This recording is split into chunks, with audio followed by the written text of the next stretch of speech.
அரும்பாடுபட்டு தமிழ் வளர்த்த திரு உ. சுவாமிநாத ஐயரை வணங்கி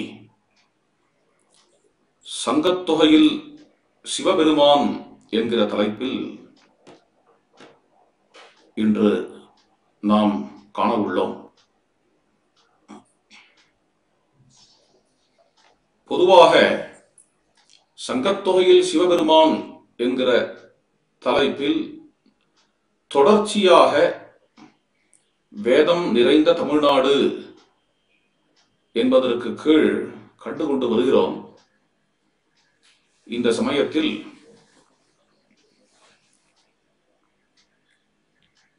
திடீரென்று ஒருவர் அடியனிடம் தொடர்பு கொண்டு ஒரு தமிழறிஞர் கூறிய விஷயம், சங்க இலக்கியங்களில் சிவநாமமே இல்லை, சிவ என்கிற பெயர் வரவில்லை என்று கூறினார். கூறிய பிறகுதான் அதை வியப்புடன் அடியேன் கண்டேன். அதுவரை அவ்வாறு நான் கவனிக்கவில்லை. பிறகு அடியேன் உள்ளத்தால் அப்படியே ரீகலெக்ட் பண்ணி பார்த்தேன். அடியேனுக்கு தெரிந்த செய்யுட்களில் சிவநாமம் வரவில்லைத்தான்.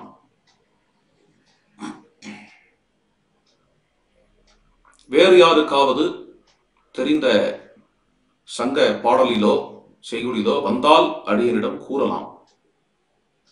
இது எனக்கு ஒரு ஆச்சரியமாகவே இருந்தது. ஆச்சரியத்துக்கும் ஒன்றும் இல்லை.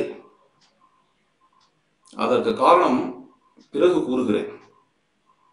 இப்பொழுது இதை மனதில் கொண்டு தீர்க்கமாக சிந்தித்தேன். சிந்திக்கும் பொழுது சிற்சில விஷயங்கள் அடியனுடைய உள்ளத்தில் தொடர்ச்சியாக வந்தன. அவைகளை பதிவு செய்ய விரும்புகிறேன். முதலில் இவ்வாறு ஆரம்பிப்போம். சிவபெருமான் வேதங்களில் துதிக்கப்படுகிறார். இதில் மறுப்பே கிடையாது. யஜுர்வேதத்தினுடைய ஹிருதயம் சிவநாமம் என்று சான்றோர்களுடைய கூற்று. காரணம் என்ன என்றால், யஜுர்வேதத்தினுடைய மத்திய பாகத்தில் ருத்ராத்தியாயம் வருகிறது. ருத்ராத்தியாயத்தின் மத்திய பாகத்தில் நமசோமாயச்ச என்கிற அனுவாகம் பகுதி வருகிறது.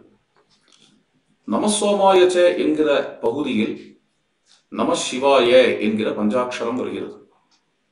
பஞ்சாட்சரம் யஜுர்வேதத்தினுடைய இதயம் என்று பெரியோர்கள் கூறுகிறார்கள்.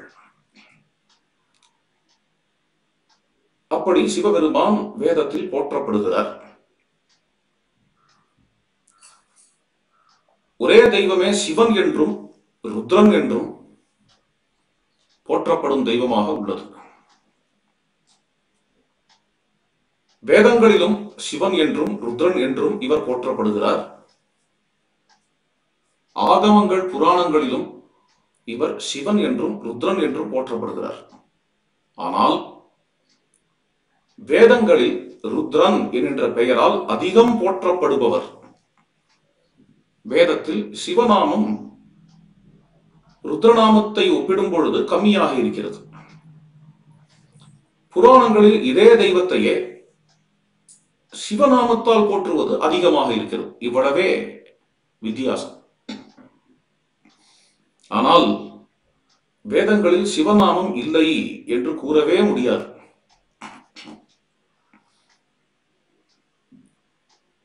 உதாரணத்துக்கு சொல்ல வேண்டும் என்றால், ரிக்வேதத்தை எடுத்துக்கொள்வோம். 10வது மண்டலத்தில் 92வது சூக்தத்தின் 9வது மந்திரத்தில் ருத்ரனுக்கு சிவன் என்கின்ற பெயர் கூறப்படுகிறது. ஸ்தோமம் வோ அத்ய ருத்ரஸ்ய ஷிக்வசே க்ஷயத்வீராய நமசே திதிஷ்டன ஏபி சிவஹா ஸ்வவான் ஏவயாவபிஹி திவஸ்ய சக்தி ஸ்வயசா நிகாமபிஹி. இந்த மந்திரத்தை கவனிக்க வேண்டும். ஸ்தோமம் வோ அத்ய ருத்ரஸ்ய, அதே ருத்ரனையே அடுத்த வரியில் ஏபி சிவஹா ஸ்வவாம் என்று வருகிறது. இது தெளிவு. ருத்ரனுக்கு மற்றொரு பெயர் சிவன். யஜுர்வேதம் என்று வரும்பொழுது கேட்கவே வேண்டாம். நம சங்கராய, நம சிவாய இருப்பது போல் நம சங்கராய இருக்கிறது. சிவநாமம் மட்டுமல்ல, அதே ருத்ரனையே சங்கரன் என்கிறது யஜுர்வேதம். வேறு வேதமுமே கூட சன்ன கரோது என்று அதை ஒரு கிரியாபதமாக வைக்கிறது. அதை ஒரு சஞ்ஞையாகவே, நவுனாகவே இங்கு பார்க்க முடியும் யஜுர்வேதத்தில். நம சங்கராய, நம சம்பவே, சம்பு, சங்கரம் முதலிய திருநாமங்கள் யஜுர்வேதத்தில் இந்த ருத்ரனுக்கு இருக்கிறது. காலப்போக்கில் ருத்ரனுக்கு உள்ள பல நாமங்களில் சிவநாமம் மிகவும் பிரசித்தமாகி சிவன் என்கின்ற திருநாமம் அதிகமாக நமக்கு மகாபாரதத்தில் தான் முதலில் காண கிடைக்கிறது. ராமாயணத்திலும் ருத்ரநாமம் தான் அதிகம், சிவநாமம் இருக்கிறது. சிவநாமம் இல்லை என்று சொல்ல முடியாது ராமாயணத்தில். இருந்தாலும் ருத்ரன் என்கிற சொல்லாடல் அதிகம். மகாபாரதத்தில் சிவன் என்கின்ற சொல்லாடல் அதிகம். கேட்கவே வேண்டாம், ஆகமங்களிலோ புராணங்களிலோ சிவநாமம் அதிகமாக இருப்பதை பற்றி. ஆனால் ருத்ரநாமம் நிராகரிக்கப்படவில்லை. இவ்வளவிலும் சைவ சித்தாந்தத்தின் காலம், ஆகமங்கள் நிறைய புராணங்கள், பெரும்பாலான புராணங்கள் இதெல்லாம் வந்துவிட்ட காலம். அப்படிப்பட்ட அந்த சைவ சித்தாந்தத்தில் ஒரு காரணமாய் சிவ என்கிற பெயருக்கும் ருத்ர என்கிற பெயருக்கும் ஒரு சிறிய பேதம் காட்ட வேண்டிய நிர்பந்தம், காரணம் இருக்கிறது அதற்கு. அது என்ன என்றால், சிவபெருமானுக்கு முரண்மிகு செல்வன் என்று ஒரு பெயர் திருமுருகாற்றுப்படையில். ஒரு பக்கம் அவர் ஞானப்பிரதம், மற்றொரு பக்கம் சம்ஹாரம் செய்யும் கடவுள். வீராதி வீரனாய் சூராதி சூரனாய் யமனையே துவம்சம் பண்ணி, உண்டு இல்லை என்று பண்ணி, தீய சக்திகளை அழவைப்பதால் ருத்ரன் என்று ருத்ரன் என்ற பெயருக்கு அது ஒரு காரணம். ஜகத்தையே சம்ஹாரம் பண்ணக்கூடிய காலாக்னி முதலியவைகள் இவருடைய அம்சம்தான் என்று இருக்கக்கூடியவர். மற்றொரு பக்கம் பரம அமைதியாக ஆலமரத்தின் கீழே அமர்ந்திருந்து சனகாதிகளுக்கும் அதாவது சனகாதிகள் என்பவர்கள் ஜிக்யாசுக்கள் அல்ல, முமுட்சுக்கள் அல்ல, ஞானிகள். ஞானிகளுக்கே ஞானத்தை உபதேசம் செய்பவர். யாரோ ஒரு பெரியவர் சொன்னாரே, ஞானினாம் ஞான சித்தையே, அது மாதிரி. அப்படிப்பட்டவர் தட்சிணாமூர்த்தி. இவ்வாறு 2 வடிவம் அவருக்கு இருப்பதை வேதமே கூறுகிறது. முன்பேயே பார்த்தோம். அகோரே ஏபியோ தகோரே ஏபியோ கோர கோரதரேபியா, 2 வடிவம் அவருக்கு. ஆதலால் தான் முரண்மிகு செல்வம். சைவ சித்தாந்தத்தில் ஆழ்ந்த அனுபவம் உடையவர்கள் இந்த 2 வடிவங்களில் ஒரு வடிவத்தை அவருடைய சொரூபமாக கூற விரும்பினர். இவ்விரண்டில் ஒன்றுதான் கோராக இருக்க முடியும். சொரூபம் என்பது கோர். இன்னும் சொல்ல போனால், இன்னும் அழகாக சொல்லலாம், இயலாக இருக்கக்கூடும். எது இயலாக இருக்கக்கூடும்?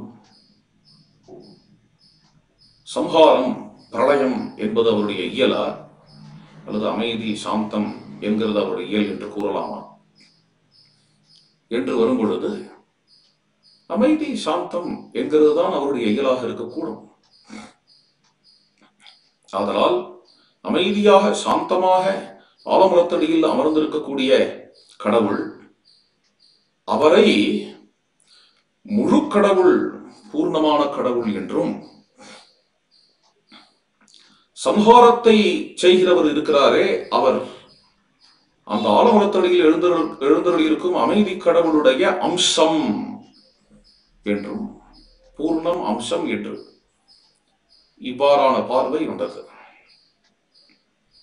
இது இவர்களா விட்ட புருடா என்று சொல்ல முடியாது.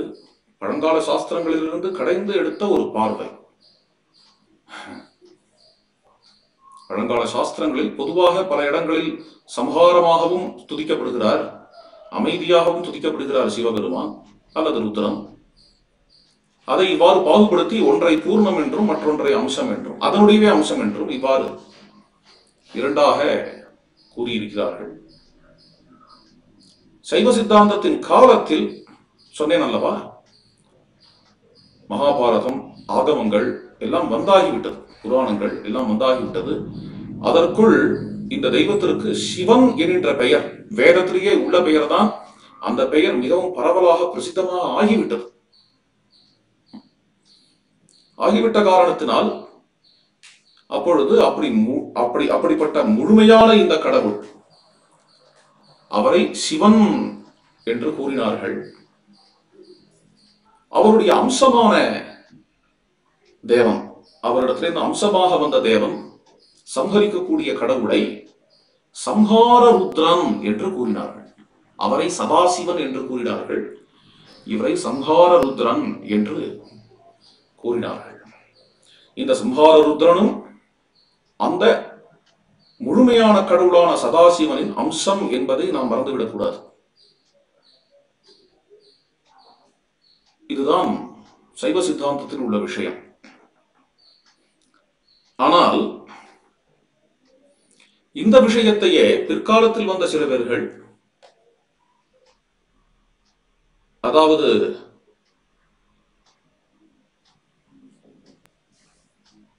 இந்த ஆரிய திராவிட பாகுபாடு என்று ஆரம்பித்தார்கள் அல்லவா, ஒரு 200 சொச்சம் வருஷங்களாக. அதற்கு முன்னாடி அந்த பாகுபாடு இருந்ததில்லை. அப்பொழுது ஆரம்பித்தார்கள் சிலர். அவர்களுக்கு அது தேவைப்பட்டது. ஏதோ ஒரு விதமான ஒரு பாகுபாட்டை கூற வேண்டும், கூறி இந்த மக்களை பிளவுபடுத்தி ஆள வேண்டும். வெள்ளக்காரனுக்கு அது முக்கியமா. இவர்களை பிரித்தாண்டால் நமக்கு சௌகரியம் என்பதற்காக வெள்ளையர்கள் அப்படி கிளம்பினார்கள். கிளம்பும் பொழுது தூண்டிவிடப்பட்ட விஷயம் இது. அப்பொழுது சிலர் அந்த வெள்ளையர்களுடைய எஜுகேஷனை பின்பற்றி இவர்களும் கிளம்பினார்கள். என்னும் பொழுது நாங்கள் வேறு, இந்தியா என்பது வேறு. நாங்கள் வேறு, வைதிக தர்மம், வேதம், வேத நெறி, சனாதன தர்மம் என்பது வேறு என்ற ஒரு பார்வை டெவலப் ஆனது. இது அடிப்படையில் பார்த்தால் வெள்ளையர்களுடைய பார்வை. அதற்கு இவர்கள் விக்டிம் ஆனார்கள்.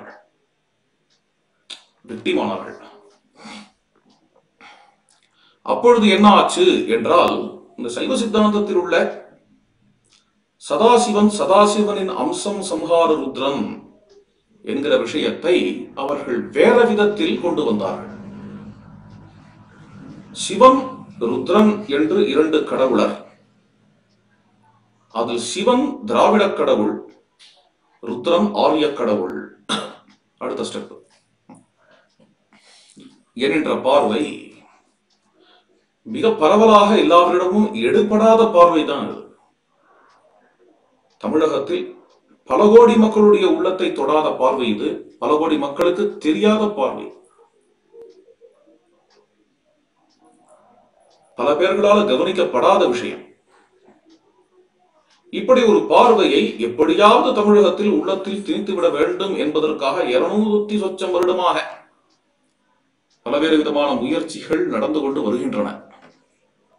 முதலில் நாம் புரிந்து கொள்ள வேண்டிய விஷயம், இந்த தமிழ் செப்பரேட்டிசம் தமிழில் எப்படி சொல்வது, தமிழ் வகுப்புவாதம் வைத்துக் கொள்ளலாம். தமிழ் வகுப்புவாதம் என்னும் இந்த வாதத்தில் உள்ள சிவன் வேறு ருத்ரன் வேறு என்கிற இந்த விஷயமும் மூல சைவ சித்தாந்தத்தில் உள்ள சதாசிவனின் அம்சம்தான் சங்கார ருத்ரன் என்கிற விஷயமும் முற்றிலும் வேறுபட்டவை. புரிகிறதா? சைவர்களை விக்டிமாக்கணுங்கிறதுக்காக ஏற்படுத்திய ஒரு ஏற்பாடுதான். ஏதோ அந்த பேரை வைத்துக் கொண்டு திசை திருப்புவதற்காக வேறொரு விஷயமாக அதை இன்டர்பிரட் பண்ணி காட்டுறது. சிவன் என்பது ஆரிய கடவுள், ருத்ரன் என்பது ஆரிய கடவுள், சிவன் என்பது இந்த கடவுள் அப்படின்னு, அதாவது திராவிட கடவுள் என்கிறது.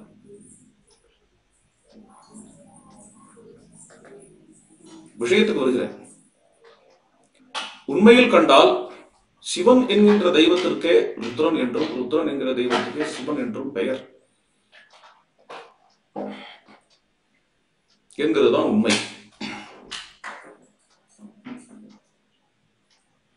இதில் சில விஷயங்கள்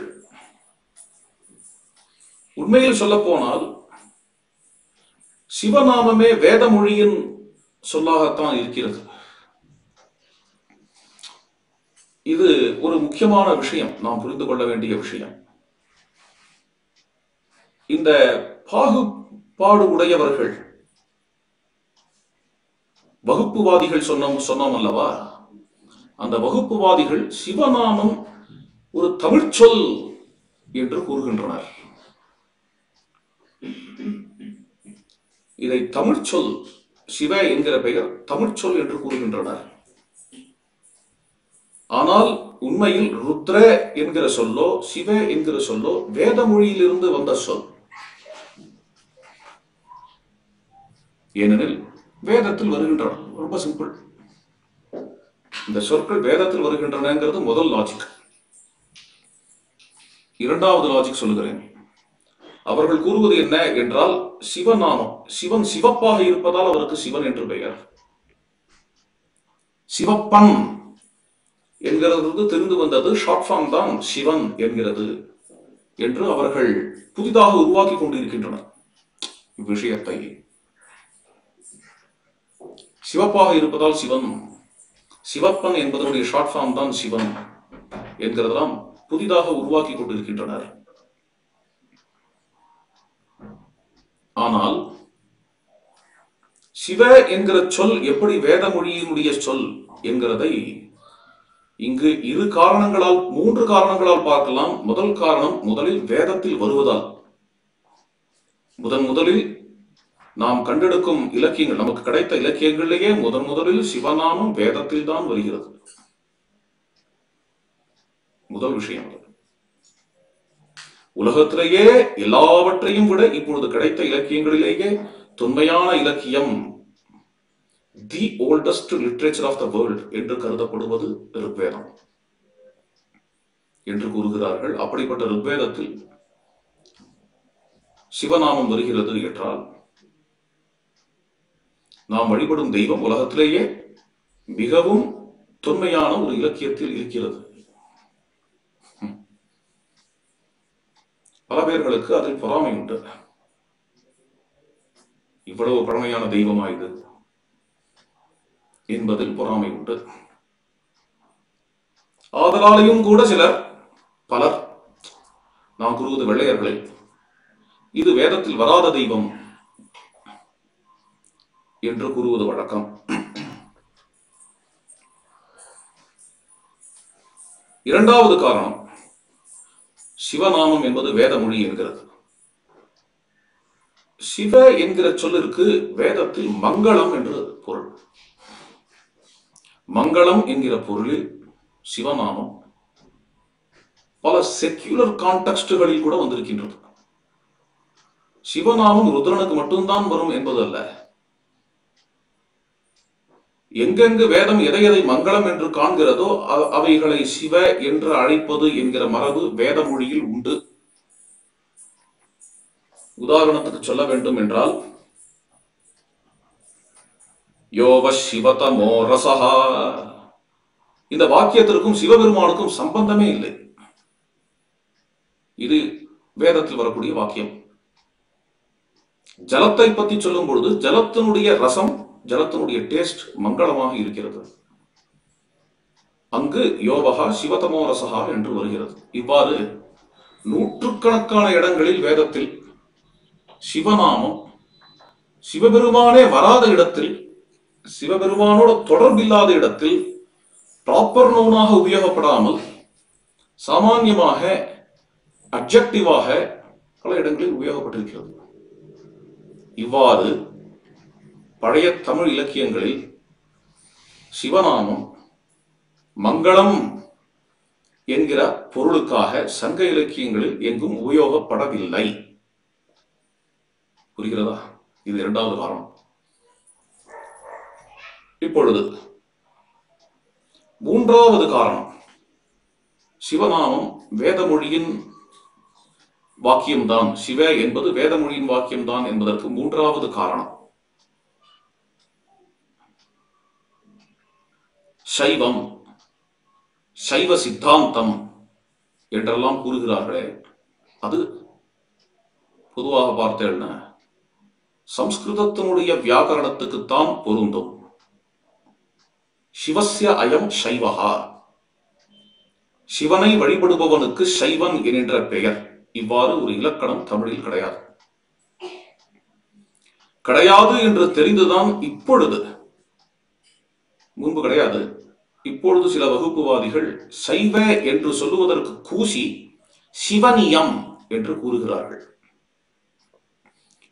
வைஷ்ணவ அல்லது வைணவ என்பதை கூறுவதற்கு கூசி, அது சம்ஸ்கிருத சொல் என்று தெரிந்திருப்பதால் மாலியம் மாலியம் என்று கூறுகிறார்கள். வைஷ்ணவ என்கிற சொல் சம்ஸ்கிருத சொல், சைவ என்னும் சொல் சம்ஸ்கிருத சொல். ஒரு வர்க்கத்தினர் தமிழகத்தில் தங்களை சாம்பவர்கள் என்று கூறுகிறார்கள் அல்லவா? சாம்பவ என்கிற சொல் சம்ஸ்கிருத சொல். சம்புகு என்பது சம்ஸ்கிருத சொல். சம்புகு என்பதற்கு மங்களமானவன் என்று அர்த்தம். சிவ என்பதற்கு என்ன பொருளோ அதே பொருளேதான். சங்கரம் சம் கரோதீதி சங்கரா, சம்புகு என்றாலும் அதேதான். சம் என்றாலே சாந்தி என்று அர்த்தம். சம்புகு என்றால் மங்களமானவன். வேதத்தில் தான் சம்பு என்கிற திருநாமம் முதலில் வருகிறது. நம சம்பவே, நம சம்பவேச்ச நயோபவேச்ச, யஜுர்வேதம். அந்த சம்பு, அந்த சம்புவை வழிபடுபவர்களுக்கு சம்ஸ்கிருத இலக்கண பிரகாரம் சாம்பவன் என்கின்ற பெயர் வருகிறது. ஆக சாம்பவ என்று சொல்லுங்கள், சைவ என்று சொல்லுங்கள். சிவ என்கிற சொல்லிலிருந்து மருவி வந்தன்னு சொல்லலாமா? சிவ என்கிற சொல்லிலிருந்து தோன்றிய சைவ என்கிற சொல்லோ, சம்பு என்கிற சொல்லிலிருந்து தோன்றிய சாம்பவ என்கிற சொல்லோ, இவ்விரண்டுமே சம்ஸ்கிருத வியாக்கரண பிரகாரம் தான் இவ்வாறு தோன்றுவதற்கே வாய்ப்பு இருக்கிறது. இது மாதிரியான காரணங்களால் சம்பு, சங்கரன், சிவ என்கிற சொற்கள் சம்ஸ்கிருத சொற்கள் தான்.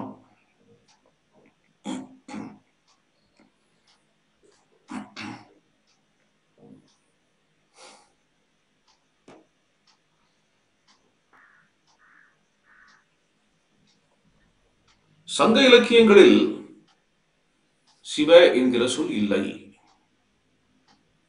என்று ஒரு பெரியவர் என்னிடம் கூறினார்.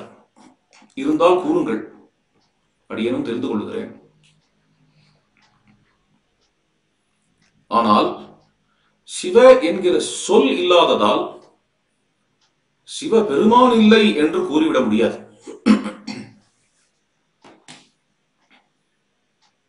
தமிழ் மொழிக்கு என்று ஒரு தனி சிறப்பு இருக்கிறது.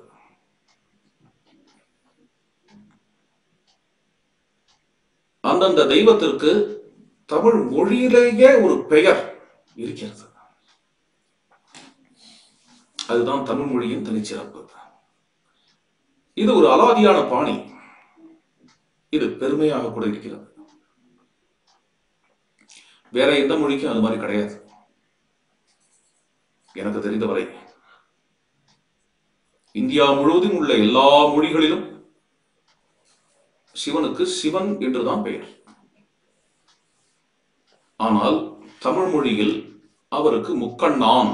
சங்க இலக்கியத்தில் முக்கண்ணான் எந்தெந்த பெயர்களில் சிவபெருமான் துதிக்கப்படுகிறார் சங்க இலக்கியங்களில் என்கிறதை பின்பு காண்போம். அதில் முக்கியமான பெயர் முக்கண்ணான் என்பது. ஸ்கந்தன், குமாரன் என்றெல்லாம் இந்தியா முழுவதும் இருக்கக்கூடிய கடவுள். தமிழகத்தில் அவருக்கு தமிழில் ஒரு பெயர் இருக்கிறது, முருகன். அவ்வாறே இந்தியா முழுவதும் இருக்கக்கூடிய கடவுள், இந்தியா முழுவதிலும் விஷ்ணு என்று வணங்கப்படுகின்ற போற்றப்படுகின்ற தெய்வம், தமிழில் அவருக்கு ஒரு பெயர் இருக்கிறது, அழகான பெயர், திருமால். மால், சங்க இலக்கியத்தில் மால் என்றுதான் பெயர். அவரை மரியாதையுடன் திருமால் என்று அழைக்கிறோம். காளி, அவளுக்கு தமிழில் கொற்றலை என்கிற பெயர் வருகிறது. ஆனால் இதுல எக்ஸப்ஷன் உண்டு. சிவபெருமானுடைய மனையாளாக இருக்கக்கூடிய உமை, சங்க இலக்கியத்திலும் அவள் உமை, உபனிஷத்திலும் அவள் உமை, ராமாயண பாரதங்களிலும் அவள் உமை. எனக்கு தெரிந்து இது ஒன்றுதான் எக்ஸப்ஷன். வேற ஏதாவது எக்ஸப்ஷன் இருந்தால் சொல்லலாம் அடியனிடம், அடியனும் தெரிந்து கொள்கிறேன்.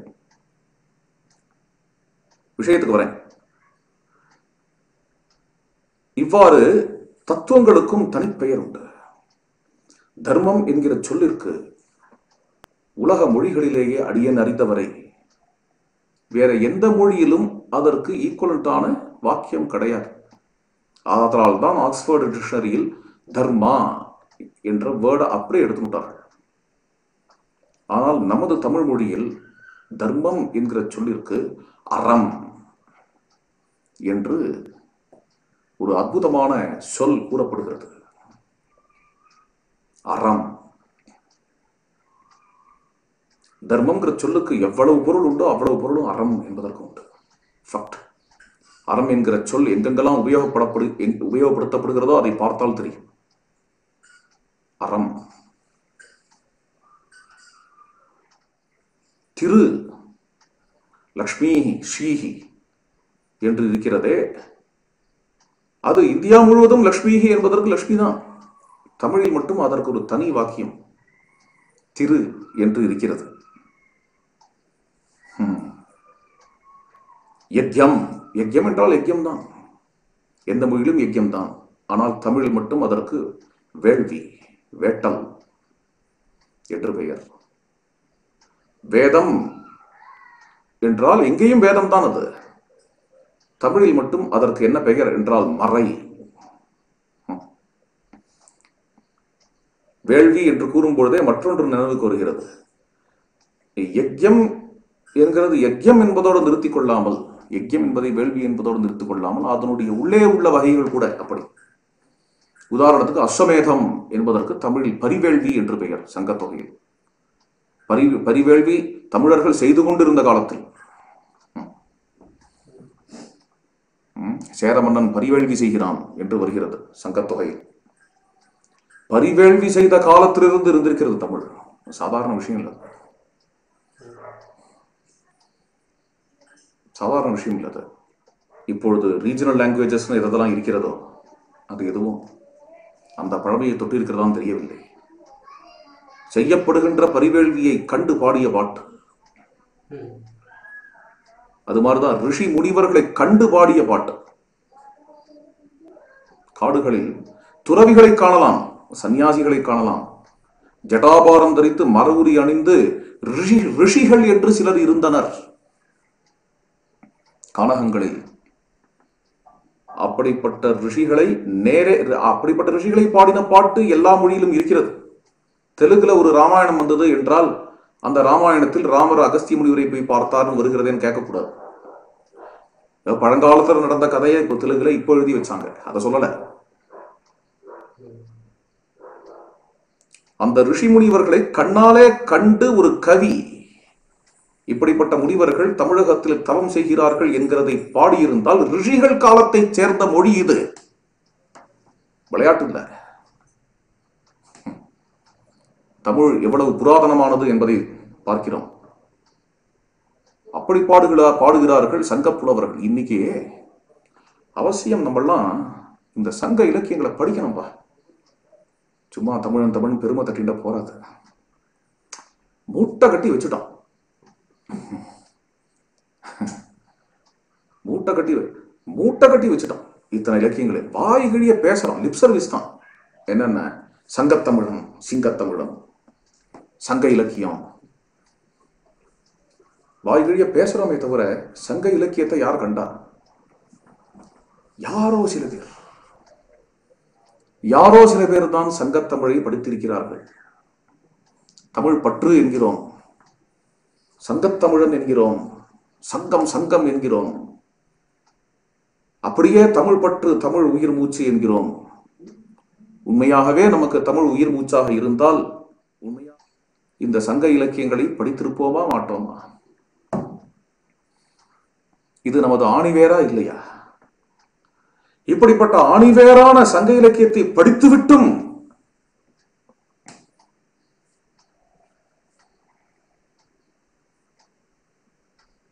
சிவபெருமானையோ திருமாலையோ அல்லது வேள்வியையோ வேதத்தையோ மறுக்க முடியுமா?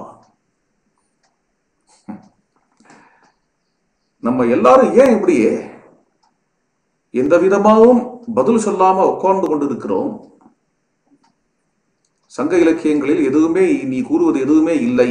இன்னைக்குள்ள கோவில் வழிபாடு இல்லை, கடவுள் இல்லை, அங்கு இருப்பதே வேறு, இன்னைக்கு தமிழகத்தில் வந்ததே வேறு, இன்னைக்கு இருக்கக்கூடிய இவ்வளவு வழிபாடுகளும் எல்லாம் வெளியிலிருந்து வந்தேரிகள் கொண்டு வந்தவைத்தான் என்று வாய்கிழிய பேசுபவர்களுக்கு எந்த விதமான பதிலும் கூறாமல் நாம் இருப்பது, அதற்கு காரணம் என்ன? ஒரு காரணம் என்னவாக இருக்கலாம் என்றால், இப்படி கத்துபவர்களை மதிக்காது இருப்பது காரணமாக இருக்கலாம். என்ன செஞ்சிட போறான் பெருசா, ஏதோ உளறுகிறான் என்று மதிக்காமல் இருப்பது ஒரு காரணமா? அல்லது அந்த சங்கத்தொகை நமக்கே தெரியாது இருப்பது காரணமா? நிஜமாவே நமக்கெல்லாம் தமிழ் பண்பாட்டில் ஈடுபாடு இருக்கத்தான் செய்கிறார். தமிழ் என்று கத்துபவர்களுக்கு நிஜமாகவே உண்மையாகவே தமிழ் மொழியில் தமிழ் பண்பாட்டில் பற்று இருக்கிறதா இல்லையா? இதை முதல்ல நம்ம உள்ளத்துல கேட்டு பார்க்கணும். தமிழ் தமிழ் தமிழ் என்கிறோமே, தமிழை உயிர் என்கிறோமே, தமிழ் பண்பாட்டில் உண்மையாகவே நமக்கு ஈடுபாடு இருக்கிறதா என்பதை நாமே நம் உள்ளத்தில் கேட்டு பார்க்க வேண்டிய விஷயம். பழைய தமிழர்கள், தமிழ் புலவர்கள் எதை காட்டியருளினார்கள்? அவர்கள் எந்த மார்க்கத்தை காட்டியருளினார்கள்? அதில் தான் நிற்க வேண்டும் நமக்கு தெரிந்துதான் நாம்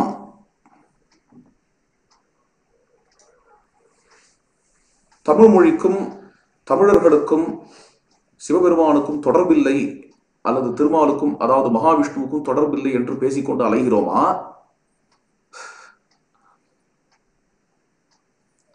தமிழ் பண்பாட்டிற்கு துரோகம் செய்ய வேண்டும் என்பதற்காக நாம் இவ்வாறு பேசுகிறோமா? அல்லது சங்கத்தொகையே தெரியாததால் இப்படி பேசுகிறோமா? அல்லது இது ரெண்டும் சேர்ந்த ஒரு கலவையான கூட்டம்? கேள்விகளை எடுத்து வைக்கிறேன், பதில் நீங்கள் சிந்திக்க வேண்டியதுதான்.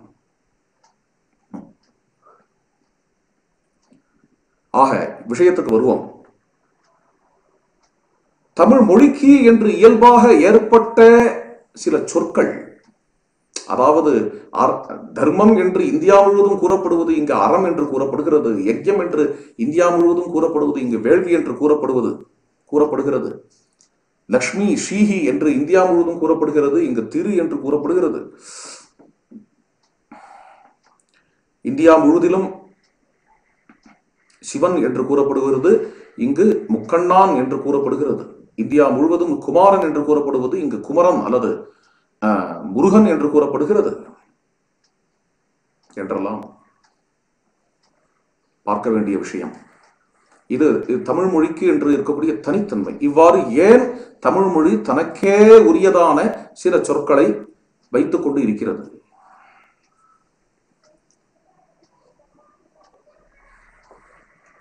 தெரியாது, பதில் தெரியாது. ஆனால் சந்தோஷமாக இருக்கிறது.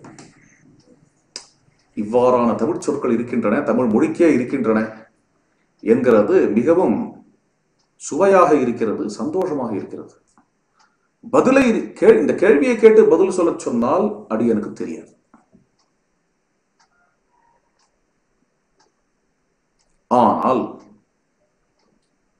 இந்த கேள்விக்கு பதிலாக சில பேர் சொல்லுகிறேன் என்று கிளம்பி ஒரு கற்பனையை முன்வைக்கிறார்கள். அது அவர்களுடையவே அனுமானம், அதுவும் குருட்டு அனுமானம். அதற்கு எந்த விதமான அத்தாட்சியும் இல்லை. என்ன கற்பனை என்றால்,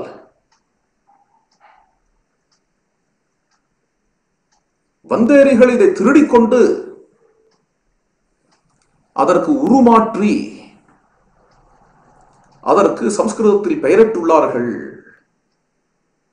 என்கின்ற ஒரு கற்பனையை செய்கின்றனர், எந்த விதமான அத்தாட்சியும் இல்லாமல்.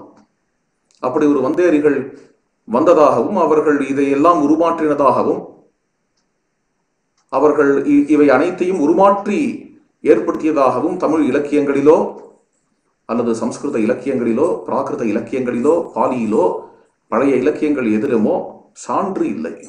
இன்று வரை சான்று என்று யாருமே, இப்போ ஒரு 200 வருடங்களில் இருக்கக்கூடியவர்கள் இவர் அவர்தான் சான்று, அவர் இவர்தான் சான்று என்று இவர்களுக்குள்ளே ஏதோ ஒருவருக்கு ஒரு மேற்கோள் காட்டுகிறார்களே தவிர, சில வந்தேரிகள் இங்கு வந்து இந்த தெய்வங்களை பிடுங்கிக் கொண்டார்கள் என்பதற்கோ இதற்கெல்லாம் சான்று நமக்கு பழைய இலக்கியங்களில் காண கிடைக்கவில்லை. ஆனால் இது சான்றாகாது. இது தமிழ் மொழியில் இந்த தெய்வங்களுக்கு தமிழ் பெயர்கள் இருக்கின்றன என்கிறது தமிழனுக்கு பெருமை. அதில் சந்தேகமே இல்லை, நமக்கு பெருமை, சந்தேகமே இல்லை. ஆனால் இதெல்லாம் வந்தேரிகள் இங்கிருந்து இந்த பெயர்களை மாற்றி அமைத்து அவர்கள் திருடிக் கொண்டார்கள் என்பதற்கு சான்றாக ஆகவே ஆகாது. ஆராய்ச்சி கண்ணால் பார்க்க நேர்ந்தால் ஒரு விஷயம் நிச்சயம், அதை இங்கு விளக்குகிறேன். தமிழகத்தில் தமிழர்களால் முக்கண்ணான் என்று போற்றப்படும் கடவுளும் வேதங்களிலும் புராணங்களிலும் இதிகாசங்களிலும் ருத்ரன் சிவன் என்று வரும் கடவுளும் ஒன்றுதான் என்பது நிச்சயம். அது நிச்சயம் என்பதற்கு சிவபெருமானுடைய திருநாமங்கள் சிலவற்றை நாம் இங்கு காண இருக்கிறோம். முதலில் அந்த சிவநாமங்களை கூறுகிறேன், பிறகு ஒவ்வொன்றுக்காக பொருளை காணலாம். இங்கு ஒரு அர்ச்சனை போல் கூறுவோம். கரைமிடற்று அண்ணலே போற்றி, நீலமணிமிடற்று ஒருவனே போற்றி, கடிச்சியோனே போற்றி, ஈர்ஞ்சடை அந்தணனே போற்றி, முக்கண்ணானே போற்றி, நான்மறை முதுநூல் முக்கட் செல்வனே போற்றி, காரி உண்டிக் கடவுளே போற்றி, அருந்தவ முதல்வனே போற்றி, ஆல் அமர் கடவுளே போற்றி, காய்க்கடவுளே போற்றி, ஆதிரையானே போற்றி, மான் மலர் கொன்றையவனே போற்றி, முரண்மிகு செல்வனே போற்றி, பைங்கட்பார்ப்பானே போற்றி என்று இவை சங்க இலக்கியத்தில் உள்ள சிவநாமங்கள் தொகுத்தாகிவிட்டது. இதை வைத்தே நாம் அர்ச்சனையே செய்யலாம். இங்கு உள்ள திருநாமங்கள், முதல் திருநாமத்தை எடுத்துக்கொள்வோம். கரை விடற்று அண்ணலே போற்றி, புறநானூறு 55வது பாடலில் 4ஆம் வரியிலிருந்து 5ஆம் வரி வரை அங்கு வரக்கூடிய சொல் கரைமிடற்று அண்ணல் என்பது கரிய வண்ணத்தில் உள்ள கழுத்தை உடையவர், தொண்டையை உடையவர், கழுத்தை உடையவர், அப்படிப்பட்ட அண்ணல். 2வது திருநாமம் நீலமணி மிடற்று ஒருவனே போற்றி, நீலமணி போன்ற கழுத்தை உடையவர். வேதத்தில் ருத்ரனை பற்றி இவ்வாறு வருகிறது. நமோ அஸ்து நீலக்ரீவாய சகசிராட்சாய மீடுஷே என்று வருகிறது. அசௌயோ வசர்பதி நீலக்ரீவோ விலோகிதா. வேதத்தில் நீலக்ரீவன் என்கின்ற திருநாமம் வருகிறது. நீலகண்டன் என்று புராணங்களில் திருநாமம் வருகிறது, ஆகமங்களிலும் வருகிறது. அது இங்கு சங்க இலக்கியத்தில் நீலமணி மிடற்று ஒருவன், கரைமிடற்று ஒருவன், அண்ணல் என்று கூறப்படுகிறது.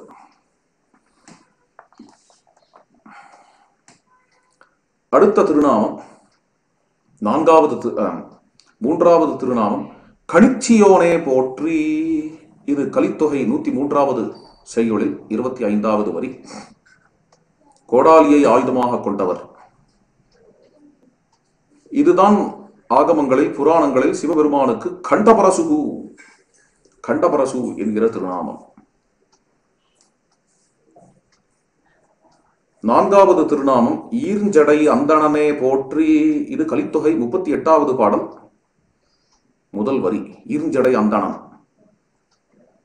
இங்கு சடை கொண்டவன் சிவபெருமான் என்று தெரிய வருகிறது. இது வேதத்தில் நம கபர்தினேச்ச என்கிற சொல். கபர்தம் என்றால் ஜடை, கபர்தி என்றால் சடை உடையவர். இதிலும் வெறும் சடைன்னு சொல்லாமல் ஈர்ஞ்சடை, ஈரமுடைய சடை என்பது கங்கை வந்து விழுந்ததால் சிவபெருமானுக்கு புராணங்களில் கங்காதரன் என்று திருநாமம். கங்கை வந்து சிவபெருமானின் தலையில் சடையில் விழுவது ராமாயணத்தில், பாரதத்தில் பிரசித்தம். கங்காதரன். ஈர்ஞ்சடை அந்தணன் என்று மட்டும் இங்கு பெயர் இல்லாமல் இமயவில் வாங்கிய ஈர்ஞ்சடை அந்தணன் என்று வருகிறது. அதாவது இமயத்தையே வில்லாக கொண்ட ஈர்ஞ்சடை அந்தணன் என்று. ஆக சிவபெருமானுக்கு வில் ஒரு ஆயுதம் என்று. சங்கத்தொகையில் சிவபெருமானுக்கு வில் ஆயுதம், கொற்றவைக்கு சூலம் ஆயுதம். சிவபெருமானுக்கு வில் ஆயுதம் என்று கூறப்படுகிறது. இது வேத விஷயம். ருத்ராத்தியாயம் ஆரம்பமே இதை தெளிவுபடுத்துகிறது.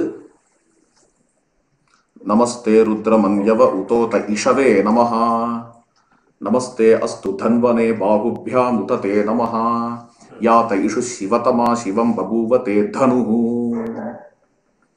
சிவபெருமானுடைய வில்லுக்கு நமஸ்காரம், சிவபெருமானுடைய பானத்திற்கு நமஸ்காரம் என்றுதான் யஜுர்வேதத்தினுடைய ருத்ராத்தியாயத்தின் ஆரம்பமே. அடுத்தது 5வது திருநாமம் சிவபெருமானுக்கு முக்கண்ணானே போற்றி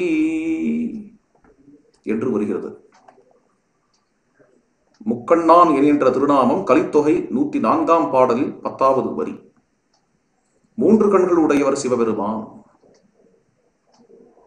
சிவபெருமானுடைய 3 கண்கள், அவர் முக்கண்ணன் என்பது வேத விஷயம். முக்கண்ணான் என்பது வேத விஷயம் என்பதையும் சங்கத்தொகையே சங்க இலக்கியமே காட்டுகிறது, அக்னாலேஜ் பண்ணுகிறது. அகநானூறு 181ஆம் பாடலில் 15வது வரி. நான்மறை முதுநூல் முக்கண் செல்வன். நான்மறையாகிய முதுநூலால் போற்றப்படும் முக்கண்களை உடையவன், முக்கண்களை செல்வமாக உடையவன் என்று கூட வைத்துக் கொள்ளலாம். நான்மறை எங்கு போற்றி இருக்கிறது? பிரசித்தமான மந்திரம் திரம்பகம் யஜாமஹே சுகந்திம் புஷ்டிவர்தனம். திரம்பக, அம்பக என்கிறது 3 கண்கள் உடையவர் என்றுதான் பொருள். அடுத்த சொல், அடுத்த திருநாமம் சிவபெருமானுக்கு காரி உண்டி கடவுளே போற்றி. விஷம் குடித்த கடவுள். மலைப்படுகடாம் என்கிற சங்கத்தொகையில் சங்க இலக்கியத்தில் 81ஆம் வரியிலிருந்து 83ஆம் வரி வரை இதை காணலாம். காரி உண்டி கடவுள் என்பது விஷத்தை குடித்த கடவுள். விஷத்தை குடித்து தேவர்களை அமிர்தத்தை பருகச் செய்தவர். இதுவும் ருக்வேத விஷயம். கேசி விஷஸ்ய பாத்திரேன யத் ருத்ரேண அபிபத் சஹ 10வது மண்டலத்தின் 136வது வரியில் 7ஆம் மந்திரம். விஷத்தை கழுத்தில் உடையவராக இருப்பதால் அவருக்கு ஸ்ரீகண்டன் என்று பெயர். முன்பு நீலகண்டன் என்ற பெயரை சொன்னோம், இப்பொழுது இதை கூறுகிறோம்.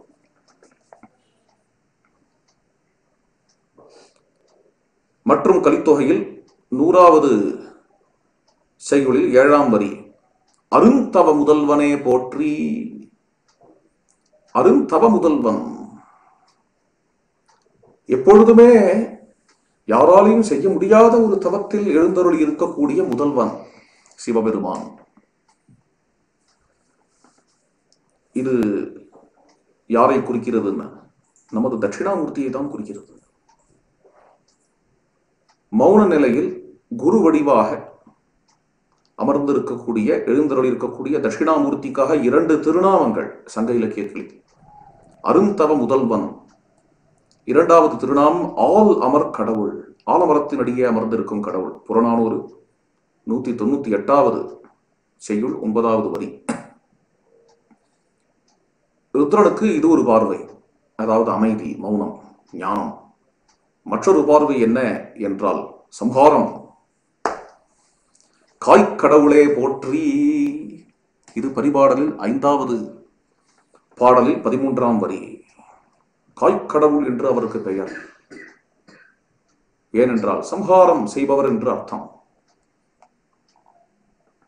இதுதான் வேதங்களில் ருத்ரஹா.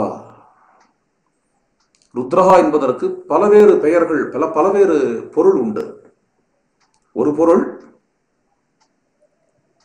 அழ வைப்பவர், சம்ஹார கடவுளாக இருப்பதால். மற்றொரு பொருள் ரோகத்தை அழிப்பவர், ரோகத்தை ஓட்டுபவர், திராவயதி. மற்றொரு பொருள் வேகம் கொண்டவர். ஸ்கந்தசுவாமி அப்படித்தான் பொருள் கூறுகிறார், வேகம் கொண்டவர். இதெல்லாம் ருத்ரஹா என்கிற சொல்லிற்கு பொருள்.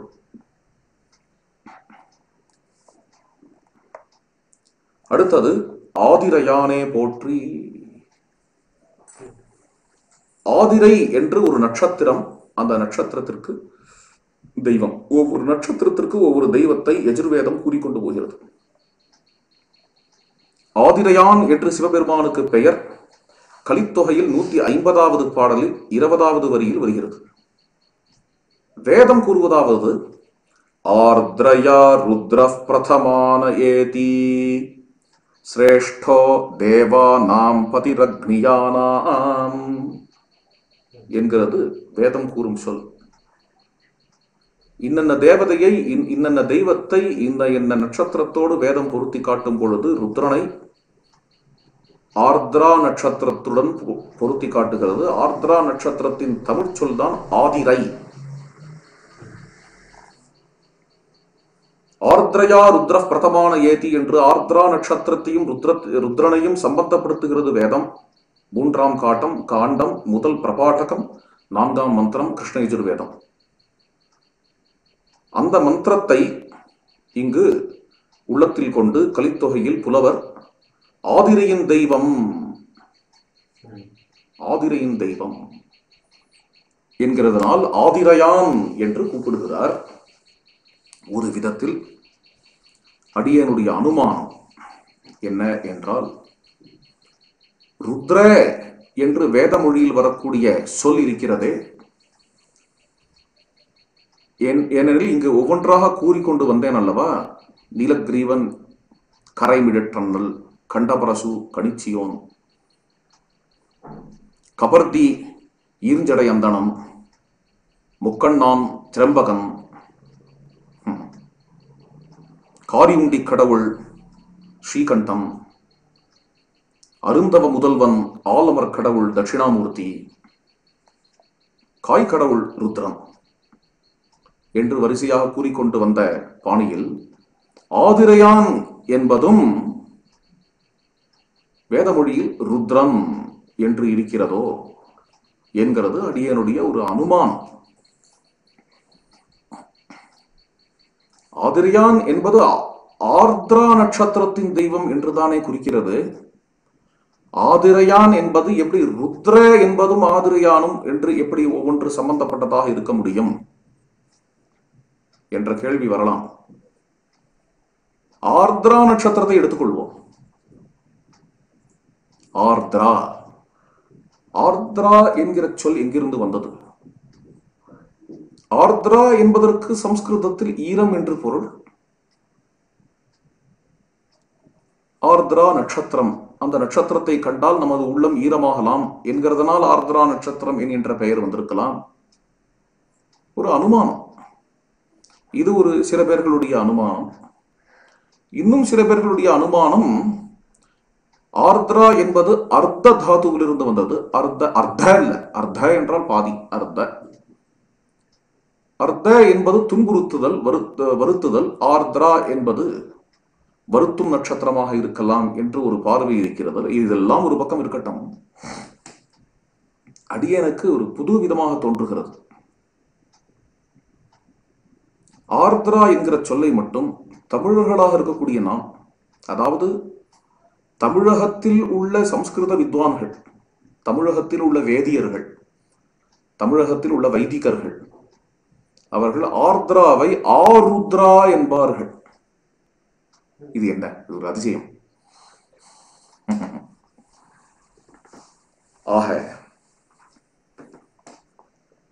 ஆருத்ரா ஆர்திரா, ஆருத்ரா என்பது ஆர்திரான்னு மாற வாய்ப்பு இருக்கிறதா என்றால் இருக்கிறது. அது மாறி சில சம்ஸ்கிருத சொற்கள் மாறி இருக்கின்றன. சில இடங்களில் அது மாறி வரேண்யம் என்பது வரேணியம் என்று மாறுவதை வேதத்திலேயே காணலாம்.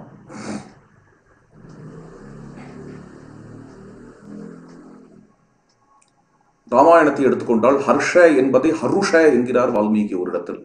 ஹருஷ சமாகுலிதா யுத்த காண்டத்தில். அவ்வாறு இன்னும் பல உதாரணங்கள் கொடுக்கலாம். இவைகளுக்கு வாய்ப்பு இருப்பதா இருந்தால், பாசிபிலிட்டி இருந்தால், ஆருத்ரா ஆர்திரா, ஆர்திராவை ஆருத்ரா என்று ஏன் பார்க்கக்கூடாது? ஆ சமந்தாது ருத்ரஹா அஸ்தி, ஸ்மாத் ஆருத்ரா, சா ஏவ ஆர்திரா என்று ஏன் பார்க்கக்கூடாது? நட்சத்திரமோ ருத்ர சம்பந்தப்பட்ட நட்சத்திரம், அதை ஆருத்ரா என்று சொல்லுவதில் என்ன தவறு இருக்கிறது? ஆருத்ரா நட்சத்திரத்தின் தெய்வமான ருத்ரன், ருத்ரன் ஆருத்ரா. அந்த ஆருத்ரா என்று அதில் வருவதால் ஆதிரையாளன் என்று நாம் தமிழாக்கம் சொன்னால், அந்த ஆதிரையாளன் என்னும் சொல்லிலும் ருத்ர சம்பந்தம் இருக்குமோ? இருக்கும் என்பதனால் அந்த புலவர் வெறும் நட்சத்திர தேவதை என்று மட்டும் இங்கு காட்டாமல், இந்த நட்சத்திரத்தின் அதிதேவதை என்று மட்டும் காட்டாமல், அந்த ருத்ர என்ற நாமத்தோடையே சம்பந்தம் வேணும் என்பதற்காக இங்கு ஆதிரையான் என்று கொடுத்திருக்கிறாரோ என்று எனது அனுமானம்.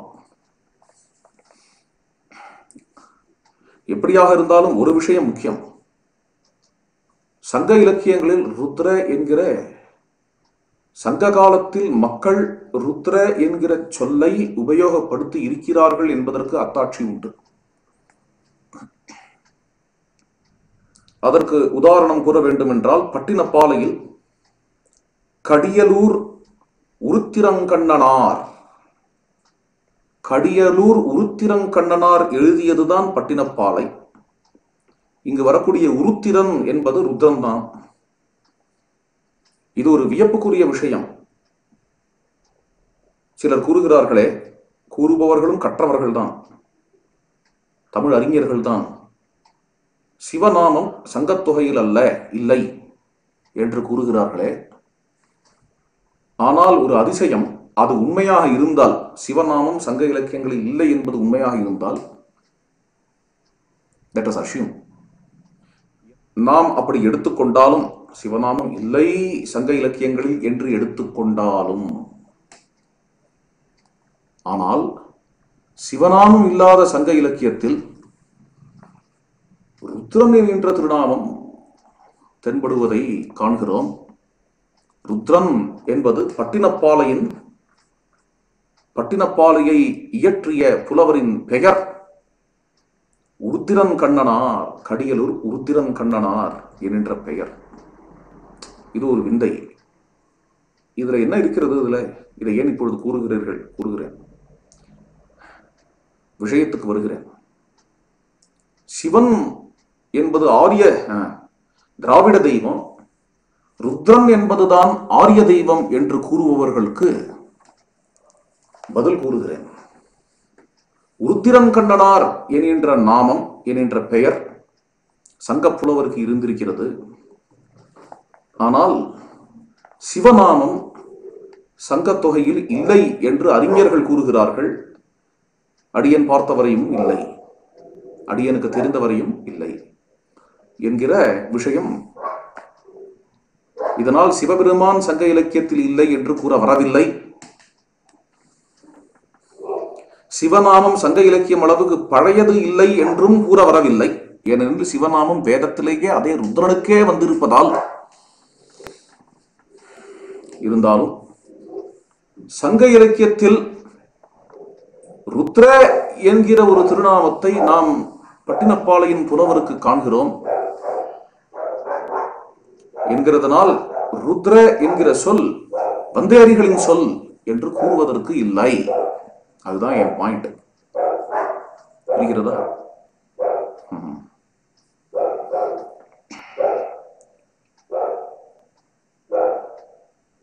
கடியலூர் உருத்திரன் கண்ணனார் என்ற பெயரை காட்டியுள்ளோம் இங்கு. அதே போலவே ருத்ர என்கிற சொல்லிற்கு தமிழ் சொல்லாக காய்கடவுள் என்கிறதையும், ஆதிரயான் என்பது ருத்ர சப்த சம்பந்தப்பட்டதாக இருக்கலாம் என்ற அனுமானத்தையும் காட்டினோம். மேலே சொல்லிக் கொண்டு போகலாம். மான் மலர் கொன்றையவனே போற்றி. மாண்புமிக்க மலர் எது? கொன்றை மலர், பில்வம். அந்த பில்வத்தை தரித்திருக்கக்கூடிய சிவபெருமான். கலித்தொகை 142வது பாடல் 24வது வரியிலிருந்து 28 வருகிறது. பில்வகலார்ச்சிதாய நமஹ. ஏகபில்வம் சிவார்ப்பணம். அடுத்தது திருமுருகாற்றுப்படை. முன்பேயே கூறினேனே, முரண்மிகு செல்வனே போற்றி. கடைசி பைங்கட் பார்ப்பானே போற்றி. பைங்கட் பார்ப்பான் என்றால் நல்ல பசுமையான பார்வை உடையவன், யாரையுமே அருள் கொண்டு காண்பவன் என்கின்ற சொல். இது பரிபாடல் 22வது வரியில் வரக்கூடிய விஷயம். இவ்வாறான சில திருநாமங்களை இங்கு எழுதி வைத்தேன். மனதில் தோன்றியது சங்கத்தொகையில் வரக்கூடிய திருநாமங்களை எழுதி வைக்கலாமே என்று அதற்காக எழுதி வைத்தேன்.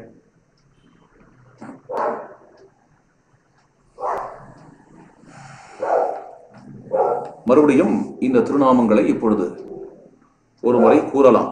இந்த திருநாமங்களையும் கூறி, இந்த திருநாமங்களுக்கான சம்ஸ்கிருத சொல் என்ன, வேத மொழியின் சொல் என்ன என்கிறதையும் நாம் இங்கு காணலாம். கரை மிடற்று அண்ணலே போற்றி என்று ஆரம்பம். இது திருநாமங்களை வரிசையாக கண்டுகொண்டு வருவோம்.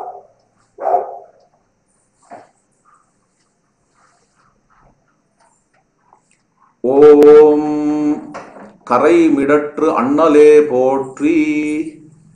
நீலக்ரீவாய நமஹ. நீலமணி மிடற்று ஒருவனே போற்றி. நீலகண்டாய நமஹ. கணிச்சியோனே போற்றி.